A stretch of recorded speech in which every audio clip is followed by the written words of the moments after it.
ప్రభువా, నిజంగా నీకు నా మీద ప్రేమ ఉంటే నేను ఉపవాసాలు, ప్రార్థనలు, యాచనలు, మరి ఇంకా కానుకలు, దశమ భాగాలు, మరి ఇంకా ఒక్కరోజు కూడా మానకుండా, ఒక వారం కూడా మానకుండా సంఘానికి వచ్చేస్తున్నాను, పాటలు పాడేస్తున్నాను, చప్పట్లు కూడా కొడుతున్నాను, చేతులు నొప్పులు వచ్చేస్తున్నాయి, కూర్చొని నడుము నొప్పి వచ్చేస్తుంది, ఇంత చేస్తున్నాను, నువ్వు ఉంటే నాకు ఎందుకు ఇంత కష్టం అని అనేవాళ్ళు లేరా? చెయ్యొస్తాను మనసులో. నేను పైకి ఎక్కమని చెప్పను. అలాంటి వాళ్ళు లేరా? ఇన్ని చేస్తున్నా దేవుడు ఎందుకో నా వైపు చూడట్లేదు అని అనేవాళ్ళు లేరా? ఇద్దరు దొంగల్లో ఒక దొంగ మనలోనే ఉన్నాడు కదా, ఉన్నాడా లేదా? ప్రవ్వా, నేను అలా ఉంటే మొదటి దొంగగా నిన్ను శోధించినట్లు ఆ జీవితం, నా మనసు నాలో ఉంటే ఈరోజు అలా అడిగితే దేవుడు ఎంత శోధింపబడతాడు, ఎంత శోధింపబడతాడు. అరే, నన్ను నమ్మే అసలు క్రైస్తవ్యంలోకి ఎందుకు వచ్చాం మనం? దేవుడు ఏదో చేస్తారని వచ్చామా? దేవుడి కోసం మనం ఏదో చెయ్యాలని వచ్చాము. నిజానికి చెప్పాలంటే దేవుడు మనకి ఏదో చేస్తారని మనల్ని దేవుడు పిలుచుకోలేదు. మనం అలా అనుకుంటున్నాం. మనమే వచ్చేసాము, ప్రభువుని నమ్మేసుకున్నాము, సంఘంలో చేర్చబడ్డాము కాబట్టి దేవుడా నిన్ను నమ్ముకున్నాను కదా, నువ్వు పిలిస్తే నేను నీ సన్నిధికి వచ్చేసాను కదా, నీలో రక్షణ పొందుకున్నాను కదా, మరి నాకు ఇది చెయ్యు, అది చెయ్యి అడుక్కోవడానికి రాలేదు. ప్రియమైన దేవుని వల్ల అడుక్కోవడానికి రాలేదు దేవుని దగ్గరికి. జగత్తు పునాది వేయబడక ముందే ఏర్పరచుకుంటే వచ్చాం మనం. ఉత్తునికే రాలేదు మనం. జగత్తు పునాది వేయబడక మును, భూమికి పునాది పడక మునిపే తండ్రి మనల్ని తన మదిలో ఉంచుకున్నాడు. వీళ్ళు ఫలానా సమయంలో ఫలానా తరములో ఏర్పరచబడాలి, నా కోసం పిలవాలి, వీళ్ళు నేను సిద్ధపరచుకోవాలంటే దాని అర్థము మోకాలేసి అడుక్కోవడానికి కాదు. టాలెంట్ లేదా మనలో? టాలెంట్ లేదా? దేనైనా సాధించే టాలెంట్ లేదా మనలో? పెట్టారు దేవుడు సాధించడానికి. ఒక మనిషి ఎవరు ఇతరులను చూసుకుంటే వాళ్ళు కూడా కష్టాలు ఉన్నాయి, వాళ్ళకి రోగాలు ఉన్నాయి, వాళ్ళకి బాధలు ఉన్నాయి, ఇల్లు లేకుండా వాళ్ళు ఉన్నారు, ఏమీ లేని పరిస్థితుల్లో వాళ్ళు ఉన్నారు. వాళ్ళు కూడా మనలాగే అడుక్కుంటున్నారు. కానీ వాళ్ళకి నిజం తెలియదు, సత్యం తెలియదు, ఏంటో తెలియదు. మనకు అన్నీ తెలుసు, మనం కూడా సేమ్ వాళ్ళలాగే అడుక్కుంటాం. అరే, అడగకుండానే ఇస్తానన్న దేవుడు అండి. మనం అందుకు అడుక్కునే పరిస్థితి లేదు. అయితే ప్రార్థన చెయ్యండి అని అన్న మాత్రాన్ని అడుక్కోమని చెప్పారా దేవుడు? మీ మనసులో ఏవైతే ఉన్నాయో రేపు ఫ్యూచర్లో మీకు ఎదురవబోతున్న కష్టం ఏంటో నాకు తెలుసు, అది ఎలా తీయాలో నాకు తెలుసు. ఆ కష్టం వచ్చినప్పుడు మీరు భరించడమే మీ వంతు. అది భరిస్తే మీరు భరించలేనంత ఎక్కువ నేను మీకు ఇవ్వను కదా. ఎందుకు ఈ వాక్యాలన్నీ రాయించారు? అడుక్కుండా రాయితే సరిపోదు కదా. యేసుక్రీస్తు ప్రభుల వారు అంటున్నారు, మీరు నన్ను ఏది అడిగిన దేవుడు నీకు ఇస్తాడు, అయితే నేను ముందు నాలో ఫలించను అని అన్నారు. దాని అర్థం ఏంటి? ఫలిస్తేనే ఇస్తానని అర్థం. ఫలిస్తేనే ఇస్తానని అర్థం. మనం ఫలించకుండా అడిగితే ఏమిస్తారు దేవుడు? దేవుడు మన జీవితంలో ఏది చెయ్యాలన్నా దానికి ముందు మనకు ఒక పని, ఆయన ఆజ్ఞ, ఆయన చిత్తము సిద్ధపరిచారు. అది చేయకుండా ఇవ్వంటే ఎవరికి? మనం పనిచేసే యజమానులు ఇస్తారా? ఇంట్లో పని చేయకుండా, లేకపోతే ఆఫీసులో పని చేయకుండా, మరి ఉద్యోగం చేయకుండా కాలు మీద కాలు వేసుకొని కూర్చుంటే ఇవ్వండి నా జీతం అంటే ఇస్తారా? చెల్లు ఇస్తారు ఒకటే. దేవుడు కాబట్టి, మనల్ని ప్రేమిస్తున్నాడు కాబట్టి, అయ్యో ఇవ్వకపోతే నా పిల్లలు బలహీనమైపోతారేమో, ఇవ్వకపోతే వారు నా నుండి తొలగిపోతారేమో. మన పితరులు ఎంత గొప్పలో తెలుసా? ఇస్తున్న కొద్దీ అరణ్యంలో నాకు బీరకాయ లేదు, నాకు పొట్లకాయ లేదు, నాకు మాంసం లేదు, ఆ ఐగుప్తులో బానిసత్వంగా ఉంటే వెట్టి చాకరీ చేసినా కూడా అక్కడ నాకు ఇవన్నీ సమకూర్చబడుతున్నాయి, అక్కడ ఉంటేనే మంచిది, మమ్మల్ని చంపడానికి అరణ్యంలోకి తీసుకొచ్చామని ఎవరి మీద చనుక్కున్నారు? మోషే మీద చనుక్కున్నారు. మోషే మీద చనుక్కుంటే ఎవరి మీద సాక్షాత్తు చనుక్కున్నట్టు? దేవుని మీద చనుక్కున్నట్టు. మరి దేవుడు ఊరుకున్నారా? ఎంతమందినో వేసేసారు. అక్కడ లేరు ఎవరును, అందరినీ సంహరించారు. ఎందుకు? ఇంత కష్టపడి మీరు పెట్టిన మొరకే కదా మిమ్మల్ని విడిపించింది. ఆ వెట్టు పనులు చేయలేకపోతున్నారనే కదా మిమ్మల్ని విడిపించింది. ఆ ఫరో హృదయాన్ని కఠినపరిచి మీ ముందు, ఆ ఫరో ముందు, అతని ప్రజల ముందు నా గొప్పతనాన్ని చాటు పెట్టుకోవడానికే కదా అక్కడ అన్ని అద్భుతాలు చేసింది. అన్ని చూసి అసలు సముద్రం 2 పాయలు అవడం ఏంటి? అసలు ఏమేమోగా అటు ఇటు గోడల్లో నిలిచిపోవడం ఏంటి? మనం చూడలేదు, కానీ వాళ్ళు చూశారు. ఆ సముద్రంలో నుంచి దాటిపోయారు, రక్షణ పొందుకున్నారు. అన్నారు అయినా శనిగారు దేనికోసం శనిగారు తెలుసా? నాకు నవ్వు వస్తుంది. బీరకాయల కోసం శనిగారు, సొరకాయల కోసం శనిగారట, పొట్లకాయల కోసం శనిగారంట, కాకరకాయల కోసం శనిగారంట, మాంసం కోసం శనిగారంట. అంతకంటే గొప్ప భోజనము పరలోకపు దేవదూతలు తినే ఆహారాన్ని ఇచ్చారు, మన్నా. ఆ రోజు వాళ్ళకి ఆ వాల్యూ తెలియలేదు. ఈరోజు ఈ అద్భుతమైన జీవాహారాన్ని మనకి ఇస్తుంటే ఈ వాల్యూ మనకు తెలియట్లేదు. మన్నా తినే వాళ్ళు చనిపోయారు. అసలు ఇది తింటే మనకు చావు లేదు. వాక్యం చెప్తుంది ఏం కాదు. ఈ రోజు తినడానికి ఎంత బాధో, ఎంత బాధో. శరీరానికి తినవలసిన ఆహారం 3 పూటలు వేస్తాం, అవసరమైతే 4-5 పూటలు కూడా తినేస్తాం. కొద్ది ఖాళీ అయితే మళ్ళీ వేసేస్తాం కట్లకి కదా, ఏదో వారానికి ఒక్కసారి. ఇది తింటే బ్రతుకుతామని ప్రభు చెప్తున్నారు. ఇది తింటేనే మనం బ్రతుకుతామంట. ఇది తినకపోతే చచ్చిపోతాం, ఆత్మీయ స్థితిలో చచ్చిపోతాం. ఈ లోకాన్ని విడిచి వెళ్ళిపోయిన చచ్చిపోతాం. ఎక్కడ చచ్చిపోతాం? నరకంలో చచ్చిపోతూ ఉంటాం. సాగు రాదు, మంట ఆగదు. దొంగ అంత ధన్యుడండి. ఒక్క మాటతో పరదేశంలో వెళ్తాడు. ఒక్క మాటతో బాప్తిస్మం లేదు, రక్షణ లేదు, సువార్త చెప్పలేదు, ప్రభుతో తిరగలేదు, కానీ పరలోకం వచ్చింది. పరదేశం అంటే సాక్షాత్తు పరలోకమే, తిరుగులేదన్నమాట. వాళ్ళు తీర్పులకు కూడా వెళ్ళరు. క్రీస్తునందు ఉన్న వారికి ఏ శిక్షా విధి లేదు. అది లేని వారికి తీర్పు కూడా ఉండదు. సాక్షాత్ వెళ్ళిపోవడం లేదు. దొంగ ఆ మనసు చూడండి. ఆయనకి ఒక మాట, నాకు ఇక్కడ ఒక మాట చదువుతుంటే అర్థం కావట్లేదు. ఆయన ఏమంటారు ప్రభుతో? యేసు, నీవు నీ రాజ్యములోనికి వచ్చినప్పుడు. అసలు అప్పుడు రాజ్యం ఎక్కడ ఉందండి? ఇదిలో ఆయన వేలాడుతున్నప్పుడు యేసుతో అంటారు కదా, ప్రభా నీవు నీ రాజ్యములోనికి వచ్చినప్పుడు. అసలు ఆ మర్మం ఆయనకి ఎలా తెలిసింది? దొంగకి మనకే తెలియదు ఎంతవరకు. మనం అనుకుంటాం యేసుక్రీస్తు వారు పరలోకానికి వస్తారు, అప్పుడు కూడా మనల్ని జ్ఞాపకం చేసుకోమని అడిగినట్లుగా మనకు అనుకుంటాం. మనం అదే అనుకుంటాం. మనం పరలోకం అంటే, రాజ్యం అంటే పరలోకం అనుకుంటాం. పరలోక రాజ్యం తండ్రి ఉన్న లోకం అనుకుంటాం. అక్కడికి యేసుక్రీస్తు ప్రభువుల వారు వచ్చినప్పుడు నన్ను జ్ఞాపకం చేసుకోమంటే ఆల్రెడీ ఆయన అక్కడే ఉన్నారు. ఆల్రెడీ ఆయన ఇప్పుడు ప్రస్తుతానికి అక్కడే ఉన్నారు. మరి ఈ దొంగ అన్న మాటకు అర్థం ఏంటి అసలు? మనకైతే సర్వసత్యం చేతికి ఇవ్వబడింది. అనేకులు ప్రసంగికులు లేకపోతే సేవకులు వారితో చెప్పబడుతుంది మనకి సత్యం అనేది. అప్పుడు లేదు కదా సర్వసత్యము. ఓన్లీ వాళ్ళకు ఉన్న ధర్మశాస్త్రమే కదా. ధర్మశాస్త్రములో ఈ మాట అక్కడ ఉంది. యేసు, నీవు నీ రాజ్యములో నీకి, రాజ్యములో నీకి. అర్థమైన గొప్ప సత్యం. అసలు సత్యము లేకపోతే మనకి ఒక మాట గుర్తొస్తుంది. మనకి ఏమంటారంటే, మీరు అనేకమైన మర్మములు మీకు అనుగ్రహించుట దేవుడు మీకు ఇచ్చారు, ఆ తలంకి ఇచ్చారు అనేసి మాట.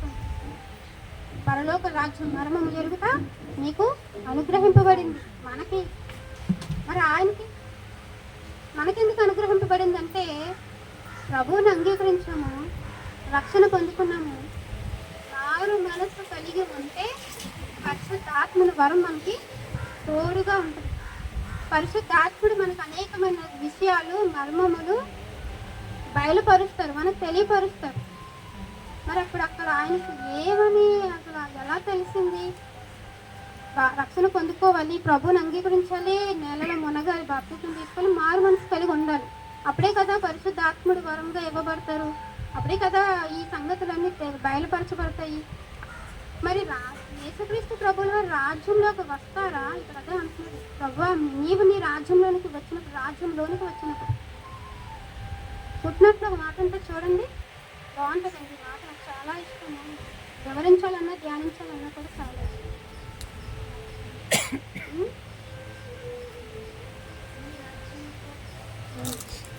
ఈ రాజ్యంలోనికి వచ్చినప్పుడు అన్నమాట. మూడోది ఇక్కడ పుట్టినట్లు ఏముంది,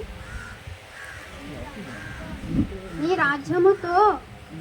డిఫరెంట్ ఏంటి? పుట్టినట్లు ఎందుకు రాజ్యముతో ఆయన చెప్పారు. ఆయన అడిగింది కరెక్టే, దొంగగారు అడిగింది కరెక్టే. ఎంత రెస్పెక్ట్ వచ్చిందో దొంగగారికి కదా. మనందరికంటే ముందే ప్రభుత్వ పరదేశంలో ఉన్నారు.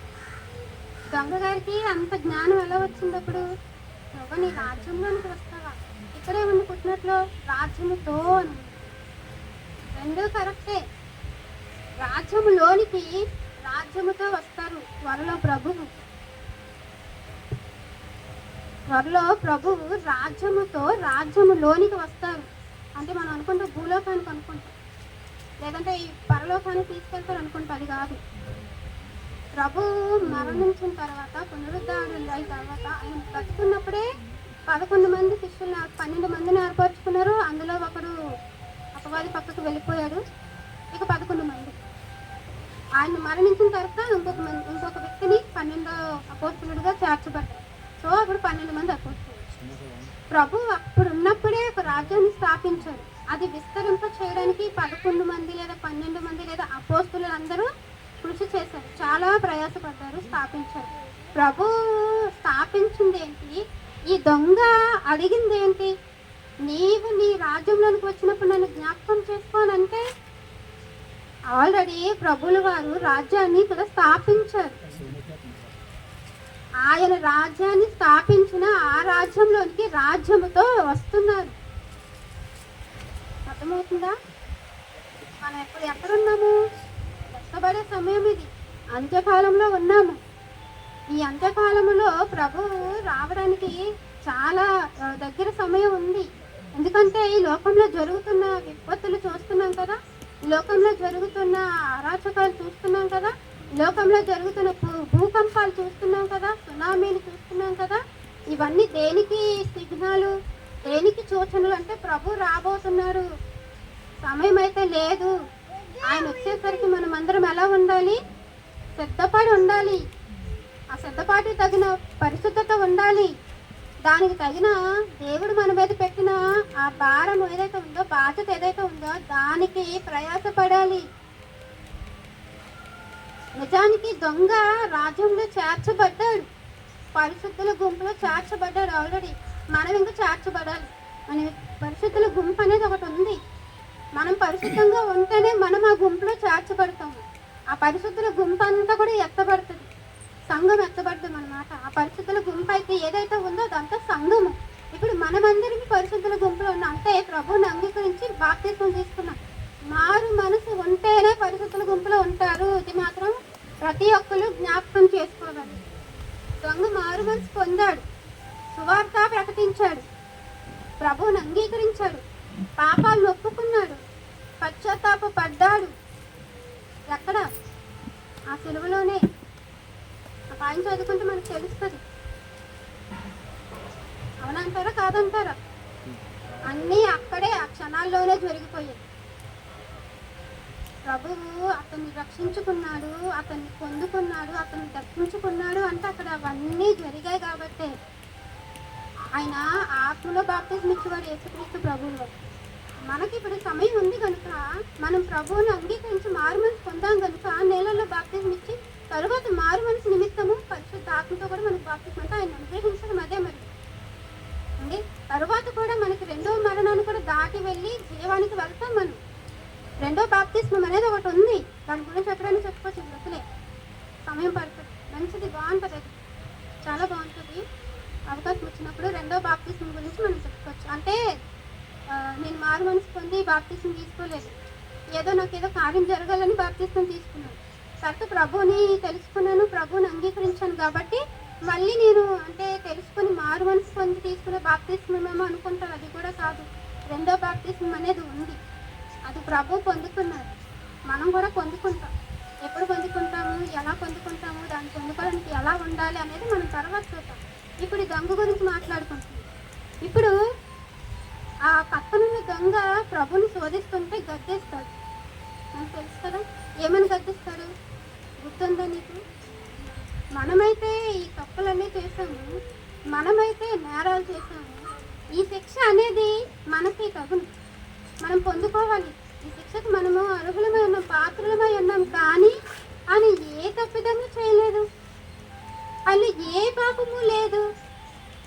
ఎప్పుడైతే ప్రభువుని అంగీకరించి ప్రభువుని ఆయన స్వీకరించారో అప్పుడే మారు మనసు పొంది ఆయన ఏం చేశారు, పరిశుద్ధాత్మ యొక్క తాకిడి పొందుకున్నారు. లేకపోతే ఇటువంటి మర్మమైన సంగతులు ఎవరికి తెలియదు. పేతురుకు ఒక మాట అంటారు, పేతురు ఎవరు అందరూ నన్ను ఏమనుకుంటున్నారంటే నువ్వు ఏలియావని ప్రవక్తవని అనుకుంటున్నారంటే నీవైతే ఏమనుకుంటున్నావు అని ప్రభు పేతురుని అడిగినప్పుడు ఏమంటాడు, నువ్వు దేవుని కుమారుడు అని క్రీస్తు. అప్పుడు ప్రభు ఏమంటాడు, శవా బాగా కనిపెట్టాను అనలేదు. ఏమన్నారు, ఇది నీకు వచ్చిన తలంటు కాదు, ఆ దేవుడే నీకు, నా తండ్రి నీకు బయలుపరిచారు. అంటే మనం ఏది తెలుసుకున్నా ఏది మాట్లాడినా పరిశుద్ధాత్ముడు బయలుపరచుకున్నా మనం ఏది కూడా చెప్పలేము.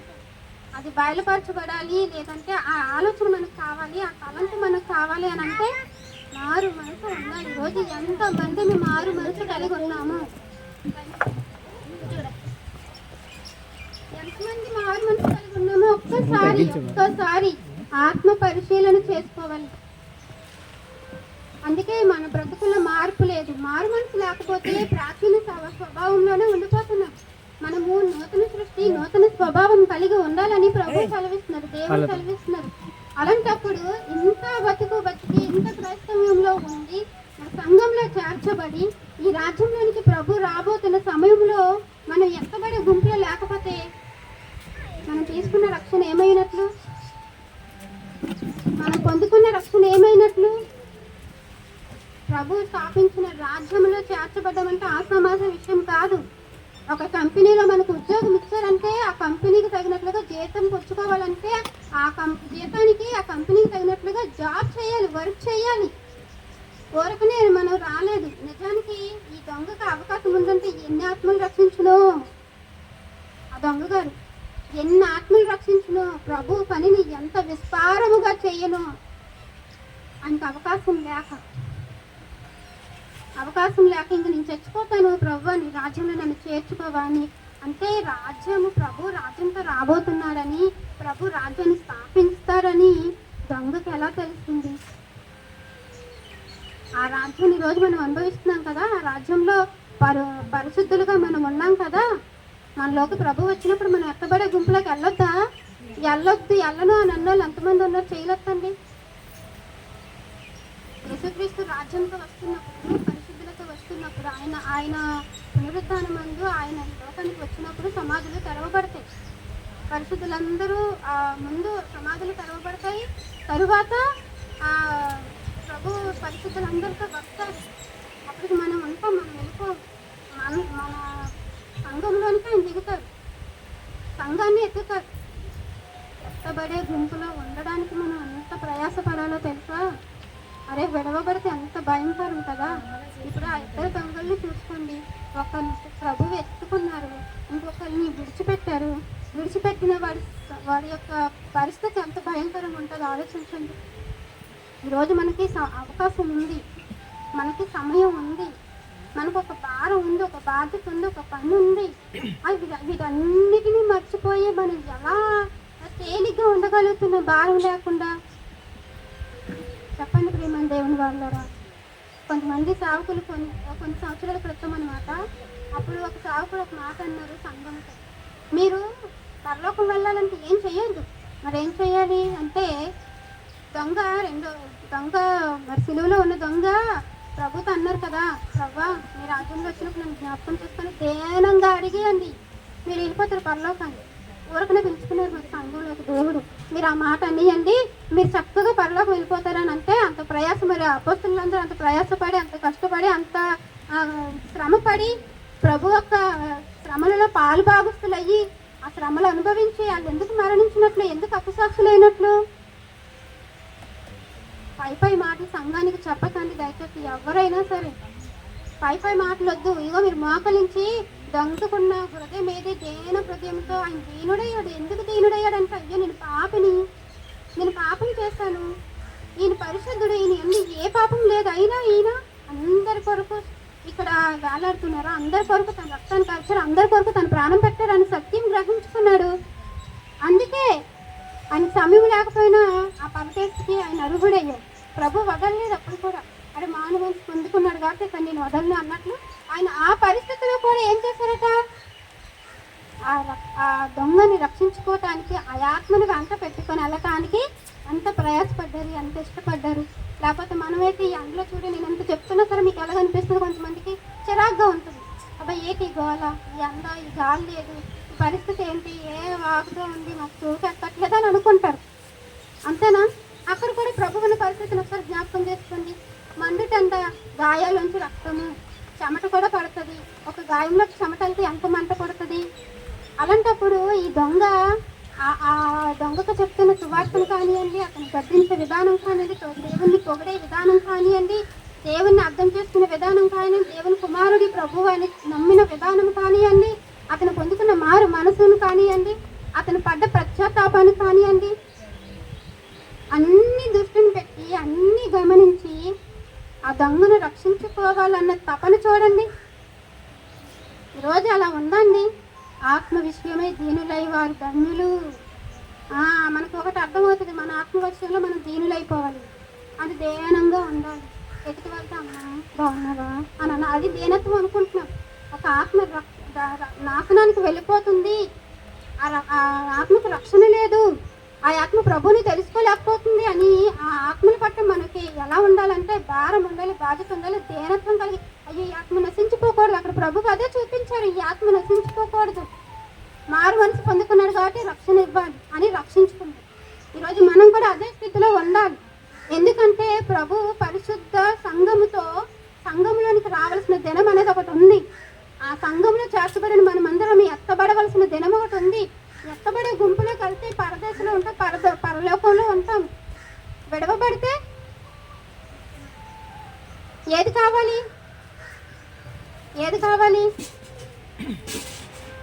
పరలోకం కావాలంటే మరి ఏం చేయాలి?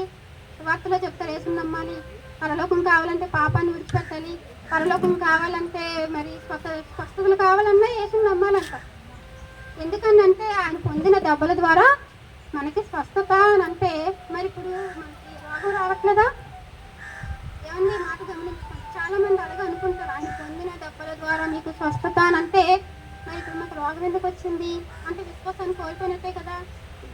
దేనికి స్వస్థత? ఆయన మనకి ఒంట్లో రోగాలు తగ్గించడానికి అంత గాయపడాలా? ఆయన గాయాలు అంత మాత్రమేనా? దానికి అంత వాల్యూనే ఇచ్చామా మనము అని అంటే హృదయంలో బోలు రోగాలు ఉన్నాయి. నయం కానివి, మందు లేనివి, ఏ వైద్యునికి ఆ రోగాలను కుదిర్చే జ్ఞానం లేనిది, సత్తా లేనిది చాలా రోగాలు ఒక మనిషి హృదయంలో ఉన్నాయి. వ్యసనాలు ఉన్నాయి, అసూయ ఉంది, పాపం ఉంది, కోపం ఉంది, క్రోధం ఉంది, ఎదుటి వాళ్ళని ఎప్పుడు ఏం చేద్దామా అనే ఆలోచన ఉంది. ఇవన్నీ రోగాలు. గలతీ పత్రిక 5వ అధ్యాయంలో ఉంటాయి ఆ రోగాలు. తిమోతికి రాసిన 2వ పత్రిక 3వ అధ్యాయంలో ఉంటాయి ఆ రోగాలు. బోల్ రోగాలండి. వచ్చిన రోగం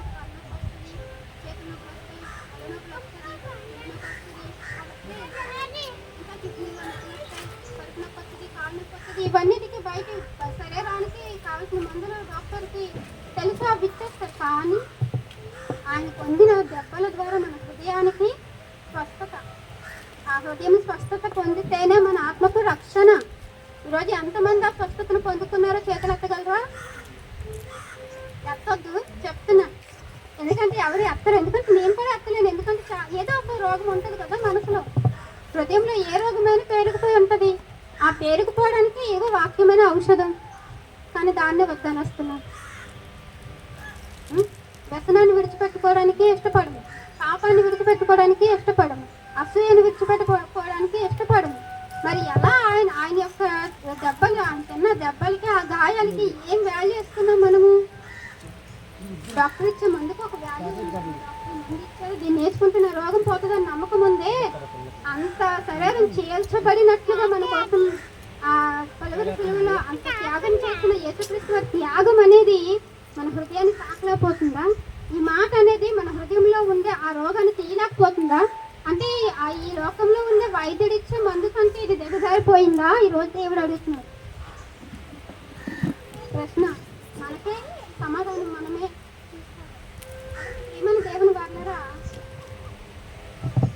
యేసుక్రీస్తు ప్రభువుల వారు ఎవరిని విడిచిపెట్టి ఎలాంటి పాపం చేసినా సరే సంఘంలో ఉన్న అదే వైద్యంలో ఉన్న మనల్ని దర్శించుకోవడానికే ప్రయత్నిస్తారు ఆయన.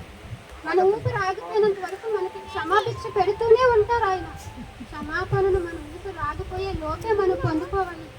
అప్పుడే మనకు రక్షణ ఉంటుంది. ఇక్కడ రక్షణ పొందుకున్నాం కదా, పర్వాలేదు, పరలోకానికి ఇదే టికెట్ వెళ్ళిపోవచ్చు అనుకుంటే కుదరదు. రక్షణలో అడుగులు అడుగులు అడుగులు అడుగులు వేస్తూ మన ప్రాణం పోయేంత వరకు ఆ రక్షణను కాపాడుకుంటూ ఆ రక్షణలో నిలబడితే అప్పుడు మన ప్రాణం పోయినా సరే ఒక చోట ఉంచబడతాము. ప్రభు వచ్చినప్పటికీ ఆ యొక్క పరిశుద్ధ గుంపులో చేర్చబడతాము. అప్పుడు కదా ఎత్తబడే గుంపులో ఎంతమంది ఉంటాను అనుకుంటున్నారో చెయ్యొచ్చండి. ఇప్పుడు లేతే ఎక్కచ్చు, లోపాలు కనబడదు. ఓన్లీ ఒక టార్గెట్ అంటే నేను వెళ్ళాలనుకుంటున్నాను అని ఒప్పుకోవాలన్నమాట. ఒకవేళ వెళ్ళాలనుకున్నట్లయితే కొన్ని మనలో ఉన్నాయి కదా, తీసుకోండి. ఎందుకంటే సమయం లేదు, మన ఊపిరి ఎప్పుడు ఆగిపోతే తెలియదు. ప్రవీణ్ గారు చూశారు కదా, గొప్ప జ్ఞాని. ఎంత గొప్ప జ్ఞాని అంటే ఆయనకి వింటుంటే నాకు ఇప్పటికీ ఆయన్ని చూస్తున్నప్పుడు, ఆయన మరణంని జ్ఞాపకం చేసుకున్నప్పుడు కన్నీళ్ళు ఆగవు.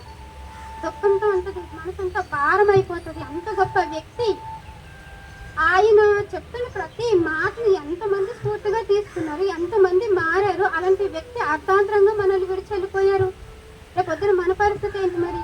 ఆయన విస్తారంగా కోత కోసారు, విస్తారమైన ఆత్మలు సంపాదించుకున్నారు. రేపొద్దున అదే ప్రభువా మీరు నాకు ఇచ్చిన పనిలో ఇదిగో నా బాధ్యత నెరవేర్చిన ఒక స్టేట్మెంట్ ఇవ్వగలరు, ఒక సమాధానం ఉంది. యేసుక్రీస్తు ప్రభువుల వారు అంటారు కదా, సమాప్తమైంది. ఇదిగో తండ్రి, నీవు నా చేతికి ఇచ్చిన పనిని అంతటినీ నేను సంపూర్తి చేశాను. ముదుపు నీ దగ్గర ఏ మహిమ అయితే నాకు ఉందో ఆ మహిమను మరలా నాకు ఇవ్వని అడుగుతారు ప్రభువుల వారు. ఈరోజు మన మీద కూడా పని అనేది ఉంది. దొంగకు అవకాశం లేదు, మనకు అవకాశం ఉంది. దొంగకు అవకాశం లేదు, మనకు అవకాశం ఉంది. మరి దేవుని పని చేయడానికి, దేవుని కొరకు పరిశుద్ధులుగా బ్రతకటానికి, పరదేశంలో లేదా పరలోకంలో మనం వెళ్ళడానికి దేవుడు మనల్ని అంగీకరించిన రీతిలో అంగీకారానికి లోబడి మనం అందరం జీవించాలని కొద్ది మాట నేను ముగించుకుంటున్నాను. ప్రార్థన చేస్తున్నాను. మహాపరిశుద్ధుడా, ప్రేమ నమ్మకమైన పరలోకమందున ఈ ఘనమైన పరిశుద్ధమైన నామానికి లెక్కలేని స్తోత్రములు చెల్లిస్తున్నాం. అయ్యా, ఇంతవరకు మీరు మాతో మాట్లాడి ఉన్నారు నాయన. ప్రతి సంవత్సరము ప్రభా నాయన నీ ప్రియకుమారుని యొక్క 7 మాటలు సిలువలో ఆయన పలికినటువంటి తండ్రి నాన్న జీవిత సత్యాలు ప్రభా తండ్రి మేము ధ్యానించుకుంటున్నాం, విడిచిపెట్టుకుంటున్నాం. కానీ తండ్రి ఎన్నో సంవత్సరాలు మా నుండి దూరం అయిపోయి, ఎన్నో సంవత్సరాలు మమ్మల్ని దాటి వెళ్ళిపోయాయి ప్రభా తండ్రి నాయన. ఇక్కడ నుండి అయినా ప్రభా ఆ యొక్క 7 మాటలు మా జీవితాలకి మా ఆత్మీయతకు తండ్రి నాన్న పాఠాలని, అవి మేము నేర్చుకోవాలని, దానిని మా జీవితంలో కనపరుచుకొని తండ్రి నాన్న రేపటి దినాన్ని మీ దగ్గర బహుమానాలు పొందుకోవాలని ప్రభా తండ్రి మమ్మల్ని దీవించండి. మా హృదయాలు తెరవండి తండ్రి నా దేవుడు. ఆయన పడే తండ్రి గాయాలు, ఆయన పొందిన గాయాల ద్వారా మాకు స్వస్థత అంటున్నారు. అది భౌతికంగా కాదు తండ్రి, మా హృదయానికి స్వస్థత కావాలి. మా ఆత్మ తండ్రి పరిశుద్ధపరచబడాలి. అయ్యా, ఎత్తబడి గుంపులో మేము చేర్చబడాలి తండ్రి నా దేవా నాయన. మాలో ఏ అవధేతున్నా తండ్రి నాన్న దానిని తీసివేసుకోవడానికి నీ వాక్యమనే తండ్రి ఔషధాన్ని మేము తీసుకుంటూ ప్రభా నాయన మమ్మల్ని సరి చేసుకున్న భాగ్యం దయచేయమని బ్రతమాడుకుంటున్నాం. రేపొద్దున తండ్రి నీ ప్రియ కుమారుని తండ్రి మీరు ఎప్పుడు భూమి మీదకి వెళ్ళమంటారో ఆయన తండ్రి నాయన పరిశుద్ధ యొక్క తండ్రి గుంపుని తీసుకొని నాయన రాజ్యంలోనికి సంఘంలోనికి వస్తుండగా మేము తండ్రి పరిశుద్ధులలో తండ్రి నాయన పరిశుద్ధ గుంపులో చేర్చబడి ఎత్తబడే వారిగా మేము ఉండడానికి చిన్న ప్రార్థన తప్పులంటే క్షమించమని అయ్యా. మీరు విత్తన మాట తండ్రి ప్రతిదీ కూడా మా జీవితంలో మా హృదయంలో భద్రపరుచుకుని దానిని నెమరవేసుకుని తండ్రి క్రియ రూపకంతో మేము ఉండాలని వాక్యం తండ్రి నాయన. మరి మీ కృపలో తండ్రి మా అందరి జీవితంలో ఫలింప చేయమని అద్భుతమైన నామందు ఈ ప్రార్థన అడిగి వేడుకుంటున్నాను మా కన్న తండ్రి. ఆమేన్. మాటలు జీవపు ఓటలు అర్థం కాని వారికి పందుల ముందు ఏమంటే కనుక మీరు అర్థం చేసుకుంటున్నారో లేకపోతే వ్యర్థపరుచుకుంటున్నారో మీరు ఆలోచించుకొని మంచి మాటలు. మరి సమయం అయితే మన దగ్గర కొద్ది సమయం ఉంది, ఇంకొక ½ తర్వాత మనం ప్రార్థనలోకి వెళ్ళాలి. ఎందుకంటే 3 గంటల సమయాన్ని యేసుప్రభు వారు బిగ్గరగా కేక వేసి తన ప్రాణాన్ని విడిచారు కాబట్టి ఇప్పుడు 2 గంటల 22 నిమిషాలు అయింది.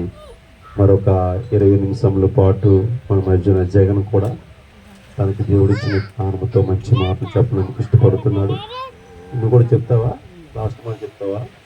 ఓకే. జగన్ ఒక 10 నిమిషాలు పావుగంట చెప్పిన తర్వాత మరి విశ్వరాజు కూడా తనకి జ్ఞానం, దేవుడైతే జ్ఞానం ఇచ్చిన జ్ఞానం. ఎందుకంటే ఇక్కడికి వచ్చి మాట్లాడటం వల్ల మీలో ఉన్న స్టేజ్ ఫీలింగ్ ఒకటి పోతుంది. ముందు నేను మాట్లాడలేదు, నేనే మాట్లాడలేదు కానీ దేవుడు నాతో మాట్లాడిస్తున్నాడు అంతే. హల్లెలూయా. ఇప్పుడు స్తోత్ర కుమారి మాట్లాడాలంటే దేవుడు మాట్లాడిస్తేనే మాట్లాడగలుగుతాడు. అలాగే పాస్టర్ గారు, స్వర్ణలత, అలాగే క్రిస్టి, అలాగే వీళ్ళు ఎవరైనా సరే మాట్లాడాలని ఆశ కలిగినప్పుడు దేవుడే మాట్లాడిస్తారు. కాబట్టి మరి వచ్చి ఇంకో 10-15 నిమిషాల పాటు జగన్ కూడా చక్కని మాట చెప్తాడు. తర్వాత మనం శివ ప్రార్థనకి వెళ్దాం.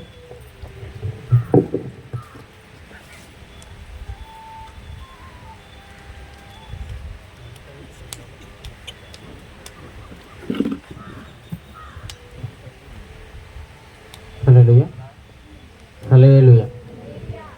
అందరూ బాగున్నారండి? టిఫిన్లు చేస్తారా? రాత్రి భోజనాలు ఈ మంచి దినాలు కదా, పుష్టిగా అందరు కనిపిస్తున్నారు. నేనైతే చేసి వచ్చాను. ఈరోజు చాలా బాధాకరమైన విషయం. ఎందుకంటే మన కుటుంబంలో ఎవరైనా మరణిస్తే మనం ఈరోజు ఇలా ఉంటామా? ఎక్కడో దూరపు మనిషి చచ్చిపోతేనే మనం పరిగెట్టి వెళ్ళిపోతాం కదా.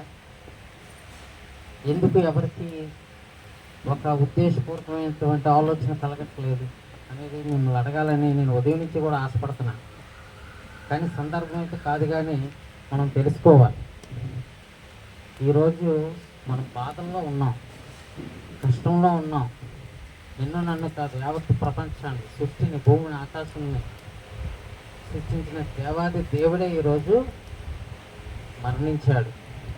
మన కొరకు ఈ లోకానికి వచ్చాడు. 33 సంవత్సరాలు 40 రోజులు ఈ భూమి మీద అతను జీవించాడు. అలాంటి మంచి మాటలు చెప్పి మన బతుకులు మార్చాలని, మన నరుడిని దేవుడు ఎలా అయితే తయారు చేశాడో ఆ రూపంలో దేవుడు మన కొరకు వచ్చాడు. కానీ మనం గ్రహించుకోలేకపోయాం. అతని ఎంబట్నే ఉండి, అతనితోనే గోజాడి, అతనితోనే నిద్రించి, అతనితోనే తిని, అతనితోనే త్రాగి, అతనితోనే అనేకమైన సాహసమైనటువంటి మాటలు మాట్లాడి ఈరోజు యేసయ్యన సిలువకి అప్పగించాం. ఈరోజు మీరు, నేను, మనందరం కూడా యేసు ప్రభుని అప్పగించాం. ఎందుకంటే మనం చేసిన పాపాల కొరకు, మనం జీవించే జీవితంలో అనేకమైన తప్పుల కొరకు, కొన్ని పాపాలు మనం భరించలేమని, మన శ్రమలు మనం పొందలేమని దేవుడు మన కొరకే మరణించాడు. దేవుడు ఎంతో మందిని రక్షించిన దేవుడు తనను రక్షించుకోలేడా? ఎందుకు చనిపోవాల్సి వచ్చింది? నేను ఎక్కువ మాటలు చెప్పాలని రాలేదు, చాలా ఎక్కువ మాటలు చెప్పారు. అందులో దేవుడి కోసం మీ అందరికీ తెలుసు, నాకే కొంత తెలుసు. మీకు చెప్పే అంత టోన్ కాదు, కానీ నాకు ఇచ్చిన ఈ సదవకాశాన్ని బట్టి మీకు కొన్ని మాటలు నేను చెప్తామని ఆశపడుతున్నాను. మీ అందరూ కూడా ఈరోజు చింతించాలి. చాలా సంతోషంగా వచ్చారు మందిరానికి, కానీ ఈరోజు సంతోష దినం అయితే కాదు. ఈరోజు ఏకునే రావాలి. ప్రభు మన కొరకు అతను కలవరి సిలువలో రక్తాన్ని చిందిస్తున్నాడు. కానీ మనం ఏం చేస్తున్నాం?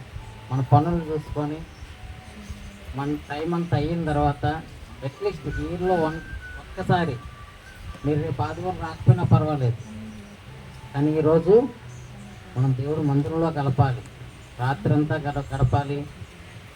కంటిన్యూ చేస్తూ ఈ దినం అతని సిలువలో మరణించే వరకు కూడా మనం వాళ్ళు నిజమైన క్రైస్తవులు నాకు తెలుసు. కానీ మనంతా అసాధారణ క్రైస్తవులు,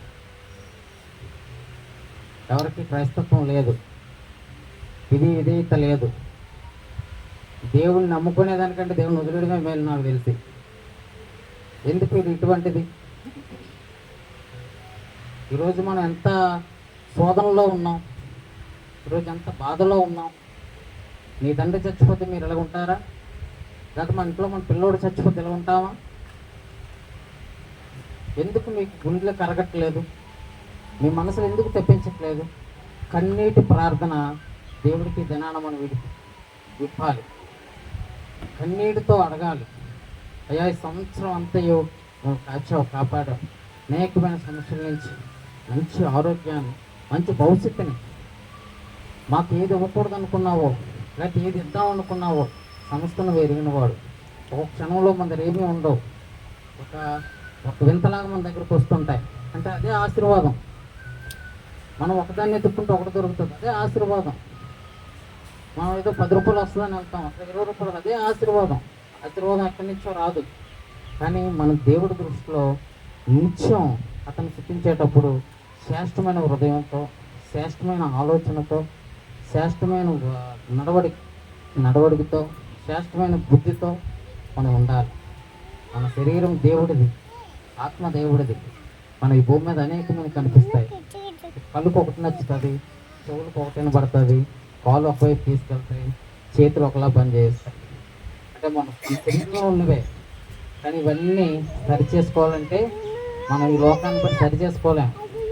ఈ అందాలకి, చందాలకి, రకరకాల వాటికి మనం ఆకర్షణ అయిపోతుంటాం. దేవుడు ఏమంటున్నాడంటే, నీ హృదయాన్ని నాకు ఇస్తే నీ శరీరాన్నే నేను కంట్రోల్ చేస్తాను. ఒక బండికి ఒక గేర్ ఎటువంటిదో, ఒక యాక్సిలేటర్ ఎటువంటిదో, అది లేకపోతే ఎంత బండి అయినా మనం తోలలేం కదా.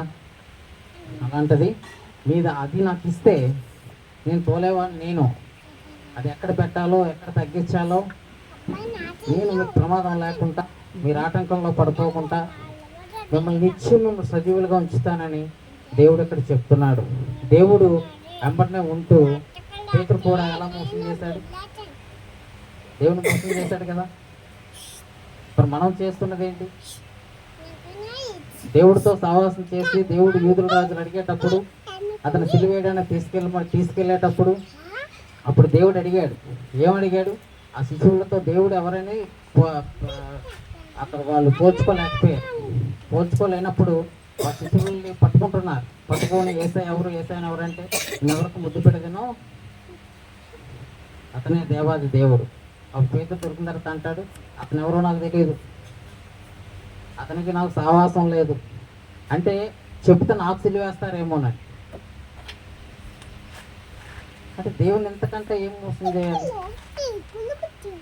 అయినప్పటికీ కూడా దేవుడు ఎన్నో మాటలు మాట్లాడాడు. అయినప్పటికీ కూడా చివరిగా 7 మాటలు ఎందుకు దేవుడు ఈ పలికాడంటే, ఈ మాటల ద్వారా మనందరం కూడా ఇంకా పరిశుద్ధులుగా దేవుడు వాక్యాన్ని మనం సేవించి గొప్ప మనం మారు మనసు పొందాలని దేవుడు ఆశపడ్డాడు. దేవుడు తన కష్టం ఎక్కడా చెప్పలేదు, దేవా నన్ను రక్షించలేదు. దేవుడికి మొదలుపెట్టాడు, ప్రభు వీళ్ళు ఏం చేస్తున్నారో వీళ్ళకి తెలియదు, నీకు శిక్ష నేను భరించగలను, కానీ నాలాంటి శిక్ష వీళ్ళకి వేయకు, ఎందుకంటే వీళ్ళు భరించలేరు. నేను నీ కుమారుణ్ణి, నువ్వు ఏ శిక్ష చేసినా నేను భరిస్తాను. పంపించిందే నువ్వు తీసుకెళ్ళిపోతున్నావు, నేను వచ్చేస్తున్నా, నాకు ఎటువంటి అభ్యంతరం లేదు. కానీ వీళ్ళకి శిక్ష చేస్తే వీళ్ళు బ్రతకలేరు అని చెప్పి మనం చేసిన అక్కడ ఆ శిలువలో జరిగేటప్పుడు అన్ని విషయాల్లో కూడా దేవుడికి మొదలుపెట్టాడు. అలాగే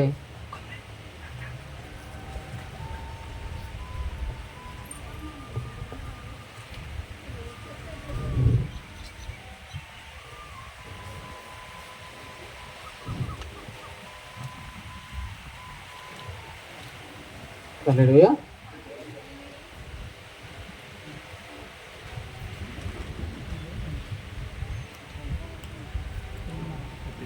ఐదు, ఆత్మల కొరకు దాహం. దేవుడిచ్చిన మాట ఆ శిలువలో పలికినది ఆత్మల కొరకు దాహం.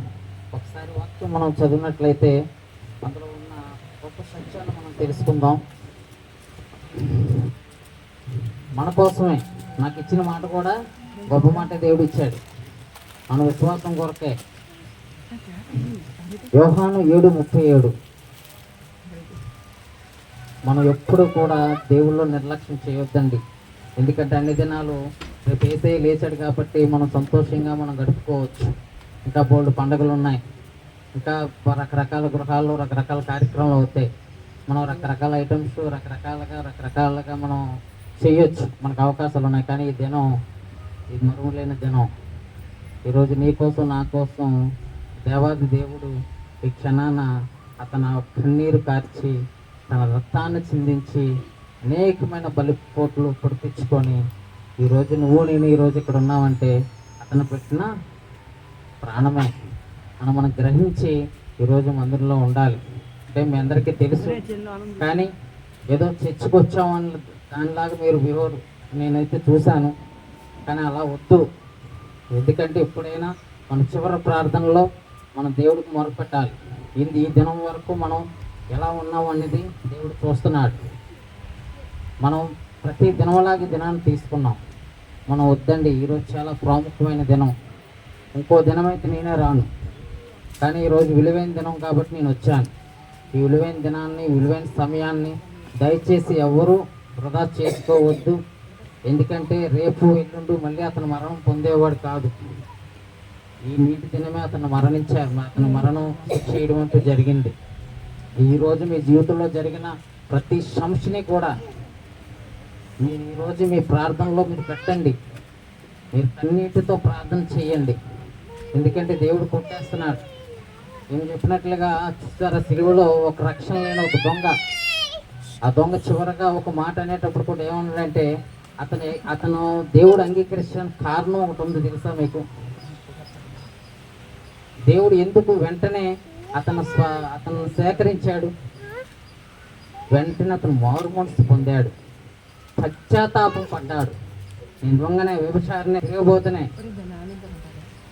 నా పనులన్నీ లోకాంతమైన వేషాలే. అయినా చివరిలో ఎందుకు దేవుడు అతన్ని వెంటనే పరలోకం తీసుకెళ్ళిపోయాడు? నాకు 10 ఏళ్ళ రక్షణ ఉంది కదా, లేకపోతే 20 ఏళ్ళు బట్టి నేను దేవుళ్ళు ఉన్నాను కదా, నన్ను దేవుడు తీసుకోవడానికి మీరు అనుకోవచ్చు. కానీ మనకు మారు మనసు పశ్చాత్తాపం ఎక్కడ ఉంది? ఎక్కడ మనం దేవుడి దృష్టిలో మనం పశ్చాత్తాప పడుతున్నాం? దేవుడితో ఎక్కడ మనం గోజాడుతున్నాం? తెల్లగా ఉన్నాయి మీ కళ్ళన్నీ. అంటే రాత్రి 7 గంటల పడుకుని పోయి ఉంటారు.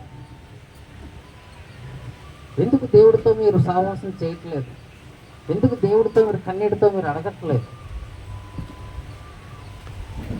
ఎక్కడో అప్ప చచ్చిపోతే మనం ఇక్కడ ఏడుస్తామే. 6 ట్రైన్లు మారి మనం వెళ్ళిపోతామే. ఆఫ్టర్ 4 కిలోమీటర్లు మనం మందిరానికి రాలేకపోతున్నాం, మందిరంలో గోజాలు లేకపోతున్నాం. ఒక్కసారి ఆలోచించుకోండి, మీకు మీరు పరిశీలించుకోండి. ఇది మీ కొరకే, నా కొరకు కాదు. నేను నన్ను తిట్టుకునే పర్వాలేదు. ఇది మీ ఆత్మ రక్షణ కొరకే.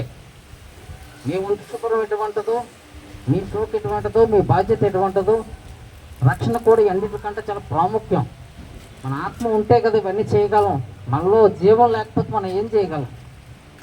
మనలో జీవం లేకపోతే మనం బ్రతకగలమా? సోకులు చేయగలమా? నగలు వేసుకోగలమా? ఇసుకారులు చేయగలమా? మనకు ఆత్మే కదా మనకు కావాలి. ఎందుకు ఆత్మను మనం కోల్పోతున్నాం? వద్దు. మన క్రీస్తులో ఈ దినం చాలా ప్రాముఖ్యమైన దినం కాబట్టి, కాసేపులో మన ప్రార్థనలో మనం ముందుకు మనం సాగుతాం కాబట్టి, ప్రతి ప్రార్థన ఏక ప్రార్థనే ఉండాలి. మీ ఏక ప్రార్థనే ఉండాలి. మీ ప్రార్థన వల్ల సంఘానికి మేలొద్దు, మీ ప్రార్థన వల్ల దేశానికి మేలొద్దు, మీ ప్రార్థన వల్ల ఈ ప్రభుత్వం బాగుపడిపోవద్దు. మీ జీవితం, మీ పాపాలు, మీ కష్టాలు, మీకున్న సుఖాలు దేవుడికి అర్పించండి. దేవుడికి అడిగేస్తున్నాడు. Bumper offer. 1 కొంటూ 100 ఫ్రీ. 1 కొంటూ 1 ఇస్తారు. 1000 1 కొంటూ 2 ప్యాంట్లు అంటాడు. అయ్యొద్దు, మీరు 1 కొంటూ 100 ఫ్రీ.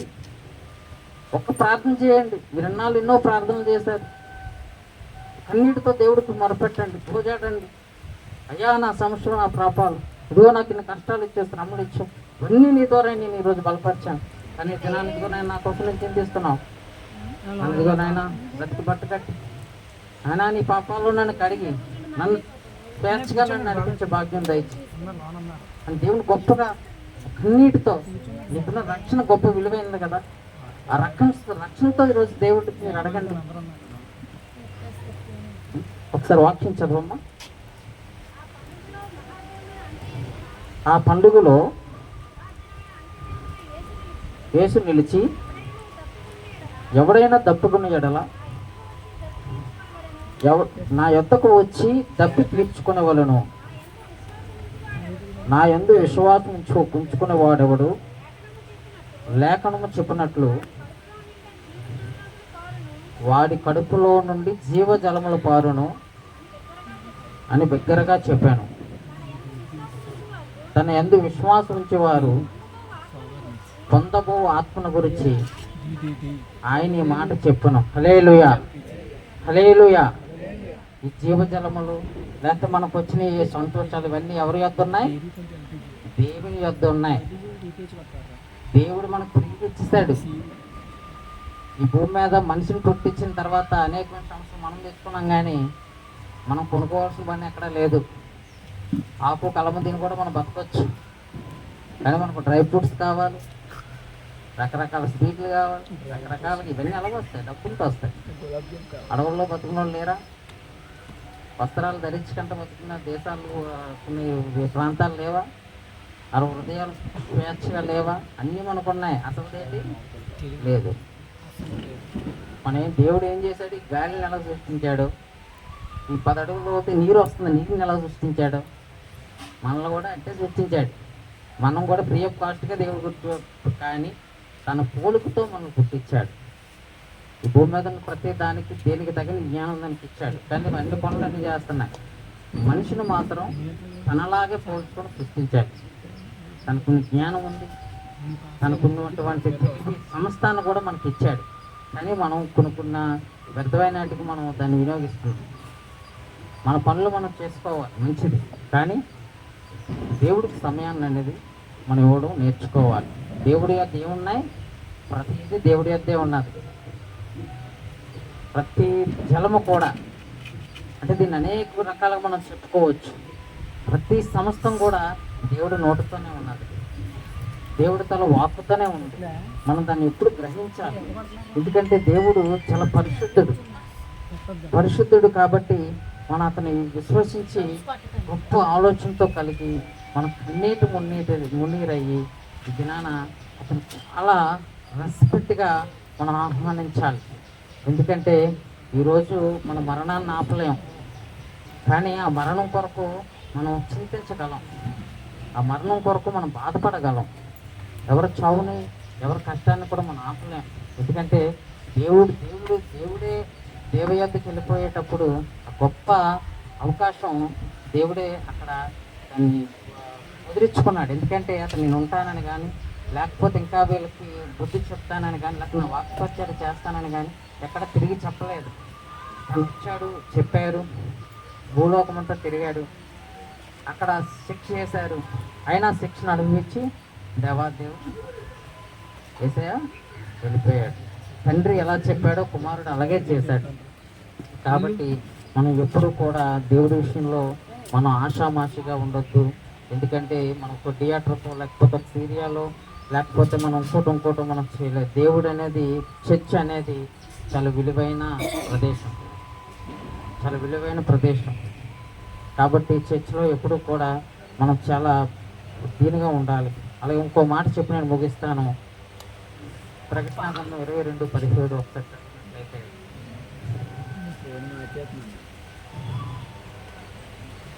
ప్రకటన 22:17 ఆత్మయు పెళ్లి కుమార్తెయు రమ్ము అని చెబుతున్నారు, వినువాడును రమ్ము అని చెప్పవలెను, తప్పుకున్నవాడును రమ్ము గ్రానిమ్ము, ఉచ్చయించేవాడిని జీవజలమును ఉచితముగా పుచ్చుకున్నాము. అలాగే ప్రకటన 7:17 చదవమ్మా.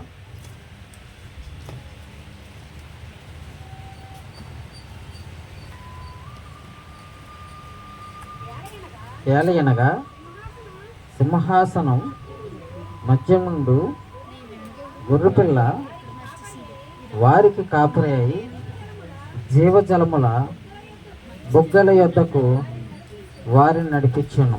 హల్లెలూయా. చాలమ్మా. హల్లెలూయా. దేవుడు ఏమంటున్నాడు? జీవజలం ఇస్తానన్నాడు కదా. దేవుడు జీవజలం దేవుడు యందు ఉన్నాయన్నాడు కదా. దేవుడు మరొకసారి కూడా చెప్పాడు కదా, దేవుడు మనకున్న విశ్వాసాన్ని బట్టే దేవుడు మన యొద్దకు పంపిస్తానంటున్నాడు. ఇక్కడ మాటలు చాలా స్పష్టంగా దేవుడు మాట్లాడుతున్నాడు. మన విశ్వాసాన్ని బట్టే మనకు మార్కులు, మనకి ఎగ్జామ్స్ లేవు. ఎవరు ఎగ్జామ్స్ వాళ్ళే, ఎవరు పేపర్ వాళ్ళే తిట్టుకోవాలి. ఇక్కడ మాస్టర్స్ లేరు, కండిషన్స్ లేవు. మన చర్చిలో మనం గుంపుగా మంచిగా ఉంటాం, బయటకు పోతే ఎవరు ఆపేవారు లేరు, ఎవరు ఆలోచనలు ఆలవేగా. మన చర్చిలో, దేవాలయంలో దేవుడి వాక్యానికి ఎంత ముడిపడి, ఎంత శ్రేష్టంగా మనం బతుకుతున్నాము. మన ఇంట్లో అవనియండి, మన స్నేహితులతో, మన కుటుంబీకులతో మనం ఉండేటప్పుడు ఎప్పుడూ కూడా వద్దండి. బతికిన కొద్ది కాలం మనకు ఆల్రెడీ 40 ఏళ్ళు వస్తాయి, 60 ఏళ్ళు, 70 సంవత్సరాలు కూడా వస్తాయి. ఇంకా మనం బతికెంత? మా అయితే 5 ఏళ్ళు, 10 ఏళ్ళు, 20 ఏళ్ళు. దీనికోసమే ఈ పాకులాట. చాలు, ఇంతవరకు యుద్ధం చేసాం, ఈ యొక్క రాజ్యంతో యుద్ధం చేసాం, వదిలేద్దాం. ఇప్పుడు నుంచి దేవుడితో యుద్ధం చేద్దాం, దేవుడితో సాహసం చేద్దాం. బతకడానికి సంపాదించుకున్నాం, చాలు. వీడికి నేనేం సంపాదించాలి, ఆడేం చేస్తాను, నేను సంపాదిస్తే. తప్పు చేయకంటే నేను పెద్దోడు చేస్తే చాలు. అడే పెద్దోడై నాలాగా ఇప్పుడు నేను నాకు ఆస్తి ఉందంటే ఇప్పుడు నేను దాంతో తినలేనుగా. నా బతుకు నేను బతుకుతున్నానా? అలా ఎందుకు లేనిపోయిన ఆస్తులకు వెళ్ళిపోయి అనేక తప్పులు ఎక్కడ చేస్తాం? మన ఆలోచన పెరిగిపోయేటప్పుడు తప్పులు వస్తాయి. మన మాట అన్నీ మారుతాయి, నడవడికి అన్నీ మారుతాయి. ఆలోచన పెరిగేటప్పుడు మనకి అది ఉందని, మనకి ఇది ఉందని రకరకాలు వెళ్ళేటప్పుడు తప్పు చేస్తాం. లేకపోతే సాహసం ఎందుకు తప్పు చేస్తాం? తప్పు చేయం. మన జీవితం అంతా బిజీగా ఉంటాం, కానీ 2 నెలలు కాలు ఇరిగిపోయి 2 నెలలుగానే ఉన్నామంటే ఏ పని ఉండదు, ఇంట్లో ఉంటాం. కాలు కట్టేశారనుకో, ఇంత బిజీ లైఫ్ 6 నెలలు జీరో అయిపోతాం. 6 నెలలు ఇది కానీ అయిపోతే బోల్డ్ సినిమా, బోల్డ్ పెళ్ళిళ్ళు, కథ కార్యాలు రకరకాలుగా ఉంటాయి, బిజీ షెడ్యూల్ మనకి. కానీ ఒక 6 నెలలు కాళ్ళు ఇరిగిపోతే 6 నెలలు ఏ పని ఉండదు మనకి. మనం ఆలోచించుకున్న దాన్ని బట్టి ఉంటుంది మన జీవితం. కొత్తగా ఎవరో మనకు చెప్పరు, మన ఉద్దేశం జస్ట్ చేంజ్ చేసుకోవాలి. చేంజ్. మనం ఎలాగో మన మందిరానికి వస్తే ఎంత గౌరవంగా వచ్చాం, అలా మనం బయట కూడా మన జీవితం అదే గౌరవంతో ఉండాలి, ఇంట్లో కూడా అదే రెస్పెక్ట్తో ఉండాలి. మనం ఏం మోసపోతాం? కాబట్టి ఈ దినాన ఎవరెవరి జీవితంలో ఏ సమస్యలు, ఏ అక్కర్లు, ఏ ప్రాముఖ్యంగా పాపాలు నోటితో కానీ, శరీరంతో కానీ, చేతులతో కానీ, చూపుతో కానీ, మన నడవడికతో కానీ ఏమున్నా సరే దినాన్ని దేవుడికి అర్పించేద్దాం. ఎందుకంటే ఈరోజు ఆఫర్, ఈరోజు మన కొరకు దేవుడు చింతిస్తున్నాడు, దేవుడు మన కొరకు మరణిస్తున్నాడు. అతని మంచి ఎండలో అతన్ని తొరడాలతో చాలా హింసిస్తున్నాడు. ఇప్పుడు దేవుడికి మన అందరం అవసరం. దేవుడికి మనం ఈ దినాన మనం ఇన్నిటితో మొరపెడదాం, ఇన్నిటితో మొరపెడదాం. మన సమస్యల్ని విడుదల చేయ్యా, నీ రక్తంలో కడుగయ్యా, నీ రక్తంలో కడుగు. ఈ చిన్న మాటలు దేవుడు దీవించిన కాక అందరూ కళ్ళు మూసుకున్నట్టయితే ప్రార్థన చేసుకున్నాం. మహాపరిశుద్ధుడి గల ప్రేమ గల తండ్రి, ఆయన మీకు లెక్కలేని వందనాలు ప్రభువా. ఇదిగో నాయన, ఇక్కడ కూడి వచ్చినటువంటి ఇదిగో నాయన మా సంఘం అంతా కూడా ప్రభువా, ఇదిగో నాయన ప్రభువా, చిత్తాన్ని ఇదిగో నాయన నీ రక్తంలో ఇదిగో నాయన ప్రతి ఆలోచన ఇదిగో నాయన ఏమైతే చేసి ఉన్నారు, ఏమైతే ఇదిగో నాయన తినకూడదు తిని ఉన్నారు, ఇదిగో నాయన ఆడకూడదు మాట్లాడి ఉన్నారు, చూడకూడదని చూసి ఉన్నారు, ఇదిగో వెళ్ళకూడని చోటుకు వెళ్ళి ఉన్నారు. ఇదిగో మా అందరం ఇదిగో నాయన ఎక్కడెక్కడ ఏదైతే మాకు తెలియదు, మేము మర్చిపోతాం ఈ పాపులం. ఇదిగో నాయన మేము ఇదిగో నాయన మత్తుతో విరవేగిపోతున్నాం. ఇదిగో నాయన, ఇదిగో నాయన మా మనుషులు ఇదిగో నాయన ఇది నాన్న ఇదిగో నాయన పాదాలు కట్టించుకో తండ్రి. ఆయన నీ రక్తంలో ఇదిగో నాయన ప్రభువా అడిగయ్యా, ఇదిగో నాయన నీ రక్తంలో ఇదిగో నాయన మమ్మల్ని శుద్ధి చెయ్యయ్యా. ఇదిగో నాయన నీ రక్తంలో ఇదిగో ప్రభువా మమ్మల్ని పరిశుద్ధిగా ఇదిగో నాయన పరిచయ్యా. ఇదిగో నాయన ప్రభువా ఈ దినాన్ని ఇదిగో నాయన నువ్వు మొరపెట్టయ్యా. ఇదిగో నాయన ఈ దినాన్ని మా కొరకు నువ్వు ఉన్నావు ప్రభువా. ఇదిగో నాయన మా కొరకు ఇది నీ సిలువలో ఇదిగో నాయన చింతిస్తున్నావు నాయన. ఇదిగో నాయన నీ నోటి మాట రాలేదు, ఇదిగో నాయన నీ నోటితో ఇదిగో నేను ఒక మాట కూడా నువ్వు అనలేదు. నేను ఎంతో నేను హింసించినప్పటికి కూడా నీ నోరు తెరవలేదు నాయన. ఇదిగో నాయన నీ మౌనంతో ఇదిగో ప్రభువా మమ్మల్ని కట్టావు, నీ మౌనంతో ఇదిగో నేను మమ్మల్ని రక్షించావు. ఇదిగో నాయన నీ మౌనంతో మంచి జ్ఞానాన్ని ఇచ్చావు. ఇదిగో నాయన మౌనంలో నువ్వు మాట్లాడుకుంటున్నావే, ఆ మౌనంలో ఇదిగో నాయన మమ్మల్ని చేర్చుకోవయ్యా. ఇదిగో నాయన మాకు తగిలిన ప్రతి దెబ్బ ఇదిగో నాయన మాకు కనిపించదు, కానీ ఇదిగో నేను మా మీద పడే క్రైస్తవు నిన్ను నమ్మే బిడ్డ మీద ప్రతి మాట కూడా ప్రభువా నీ మీద పడుతుంది ప్రభువా. ఇదిగో నాయన మేమైతే తుడిచేస్తున్నాం, ఇదిగో నాయన మేమైతే దాన్ని వదిలేస్తున్నాం, కానీ మాటకు మాట ఇస్తున్నాం. ఇదిగో నేను ఎదురు తిరుగుతున్నాం, కానీ నువ్వు ఎదురు తిరగలేదు నాయన. ఇదిగో నేను మమ్మల్ని ఎవరైనా అవమానిస్తే ఇదిగో నేను దాని కొరకు కూడా నువ్వు బాధపడుతున్నావు. మమ్మల్ని ఎవరైనా చింతిస్తే ఇదిగో దాని కొరకు నువ్వు చింతిస్తున్నావు. మాకు సిగ్గులు లేవు అయినా ప్రభు. ఇదిగోనైనా నువ్వు మమ్మల్ని ఇదిగోనైనా నీ యొక్క ఇదిగోనైనా కబరి ఇదిగోనైనా ఆ సిలువు పైన ప్రభు జ్ఞాపకం చేసుకోనైనా. ఇదిగో నీ గొప్ప ధన్యత మాకు కలిగింది ప్రభు. నీ రక్షణ మాకు దొరికింది నాయన. ఇదిగోనైనా నీ రక్షణలో మమ్మల్ని కడగవేయండి ప్రభు. నీ రక్తంలో మమ్మల్ని శుద్ధిపరచండి ప్రభు. ఇదిగోనైనా పరలోకానికి ఇదిగోనైనా దేవా దేవుడి దగ్గరికి నువ్వు సిద్ధపాటు అయిపోతున్నావు ప్రభు. ఇదిగోనైనా మమ్మల్ని సిద్ధపాటు చేయండి ఆయన. ఇదిగోనైనా దొంగను రక్షించినట్లుగా మమ్మల్ని రక్షించే ప్రభు. ఇదిగోనైనా మేము క్షమాపణ ఇదిగోనైనా పశ్చాత్తాపం పడుతున్నాం ప్రభు. ఇదిగోనైనా మాకు ఇగోస్ లేవు, ఇదిగోనైనా మాకు కోపాలు లేవు, ఇదిగోనైనా మాకు పంతాలు లేవు నాయన. ఇదిగోనైనా మేము పశ్చాత్తాప పడుతున్నాం ప్రభు. మేము చేసిన తప్పులన్నింటిలో బట్టి పశ్చాత్తాప పడుతున్నాం ఆయన. నాయన ఇది నన్ను మాట్లాడుతున్నావు కదా, చివరిగా ఇదిగోనైనా నువ్వు మాకు ఇదిగోనైనా ప్రభు ఆజ్ఞని ఇచ్చావు కదా, ఆ దొంగకు ఒక ఆజ్ఞ ఇచ్చావు కదా, ఆజ్ఞ మాకు కూడా దయచేయండి ఆయన. ఇదిగోనైనా ప్రభు నీ పాదాలకు మమ్మల్ని అర్పించుకో ప్రభు. ఇదిగోనైనా మా సంఘాన్ని అంతటి కూడా మీరు దీవించి ఆశీర్వదించిన ఆయన. నీ రక్తంలో కడిగి ఇదిగోనైనా మా యొక్క పాపాలన్నీ నీ పాదాలకు చేర్చుకో. ఇదిగోనైనా రాని నేర్చుకున్నాములు అడిగి పెట్టుకుని ఈ చిన్న మాటలు దీవించమని అడిగి పెట్టుకున్నాను తండ్రి. ఆమేన్.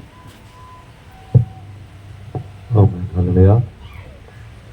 మరి 2:49 అంటే 50 నిమిషాలు అయింది.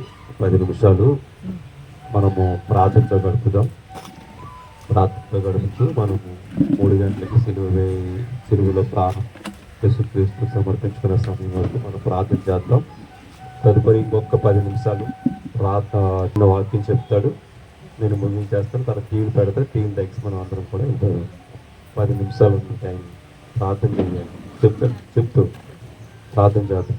10 నిమిషాలుగా చెప్తాడు. తర్వాత 10 నిమిషాలు చేతులకు టీలు ఏర్పాటు చేస్తారు, కూర్చొని ముందు తర్వాత ముందుకొని చేస్తారు. అందరూ కూడా ప్రార్థనలో ఉండండి. ఇందాక అందరూ కూడా ప్రార్థన చేశారు. ఈ సమయం ముందు మన మధ్యన ఉన్నారు. మరి తబితమ్మ గారు ప్రార్థన చేస్తారు. తబితమ్మ గారు ప్రార్థన చేయండి అమ్మా.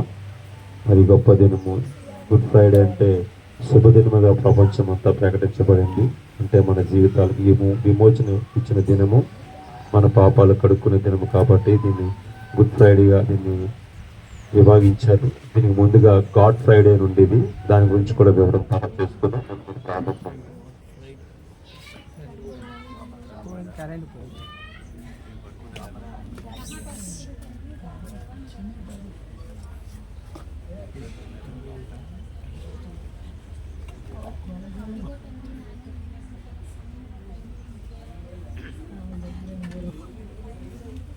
అవకాశం ఇచ్చినందుకు నీకు ధన్యవాదాలు.